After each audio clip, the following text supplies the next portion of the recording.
Have you downloaded the free brother app Artspira for your ScanNCut DX yet? It is full of wonderful patterns, not to mention there are lots of ways that you can utilize these patterns, both directly on your ScanNCut DX, but there are also now editing tools in Artspira. And you see me here opening up the haunted house pattern that is so cute. And you can move the screen in and out. You can also select the image and you can just use your fingers to resize. I love this. If you're wanting to cut multiple patterns, you could bring more patterns in. There are a lot of options here in Artspira. You can also click to adjust the size if you're wanting a specific size. So there's a lot of really easy editing you can do right here on your tablet or phone. So many great options. And I love all of the free patterns, new patterns all the time to add to my collection, to add to my creativity. Now I am just going to save this because I want it saved. I'm also going to transfer it over to the ScanNCut DX where we can cut it out. We're going to be making a mixed media canvas today.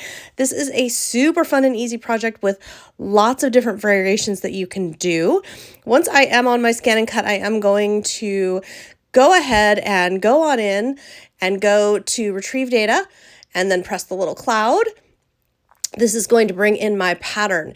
Now, if I want to edit, I can. If I want to scan my mat to see where my material is, that's what I'm doing here, I can. Any of that editing that you want to do in the machine itself, right here on the screen, if you wanted to resize, if you wanted to duplicate, if there were things that you forgot to do or things that you changed your mind on, you can still edit as much as you would like here on your ScanNCut DX machine. Now, once you're ready to go, you're going to select, we're going to select cut, and we're going to turn on half cut because this is vinyl materials, sticker vinyl that we want to cut out. Now, once I have got this cut out, I am going to weed or remove all of the vinyl that I do not want to save, that I do not want to transfer onto my canvas. I have just a little 6x6 canvas board. Any size would work, any style, wood would work. Whatever you've got, whatever you'd want to make some wall art here. Now, I will tell you that my sticker did not fully want to stick. It wanted to stick a little more to my transfer material that I used to move it. If this happens to you, once you get the transfer material off, just gently smooth and press until any bubbles are out and everything is nicely transferred. Then what you're going to do, oh yes, I'm just going to paint all over this. Now I'm going for kind of a grungy, spooky haunted house. I don't want it so super clean or cute. I want it just a little bit spooky. So I've got some black paint, some gray paint. I'm just smearing it all over, and then I'm using a towel, paper towel, whatever you've got, to blot it off. This is also going to add texture. I'm also going to use a Q-tip and some water. Paintbrush could work as well. I just found better results with my Q-tip here. And I'm going to put some water all over the house itself. And you can see that by doing that, the water and the paint attach to each other. And then you can lift more of that paint off. Now, if you want it perfect, you can certainly go for perfect. I'm intentionally going for kind of a grunge, kind of a distressed and weathered look here. So keep adding, keep using paper towel or other materials for texture, keep adding paint layers, however much you would like, set it aside, let it completely dry. Now what I'm doing is applying embossing ink with parts of a stamp, and then I'm going to apply embossing powder, which you can see me shaking here. I'm working over paper towel because I'm going to want to dump all of that excess, and having somewhere that I can scoop it up and put it back in the container for use later is important.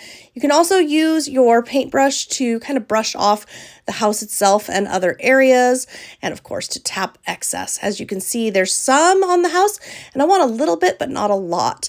Now to set embossing powder, you just use an embossing heat tool, and as you can see here, when it is set, you're going to see, because this is a silver embossing powder, you'll see when it's done because all of a sudden it's sparkly. It's sparkly and silver instead of gray powder. So that's how you know when it's done with embossing powder. Then you're just left to embellish. In my case, I'm going to take a little bit of trim so that I have something to hang this off of. I also like the juxtaposition of the lace with all the creepy stuff. And then I'm just going through my treasures, my charms, and my little doodads here. And I found a bat, I found a spider, I found a haunted little coin, and I'm just going to add with some adhesive a few different little touches here to our house, and we will be done.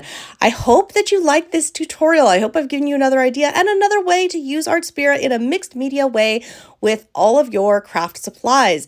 Have a wonderfully creative day, and be sure to subscribe to Brother so you don't miss any future videos.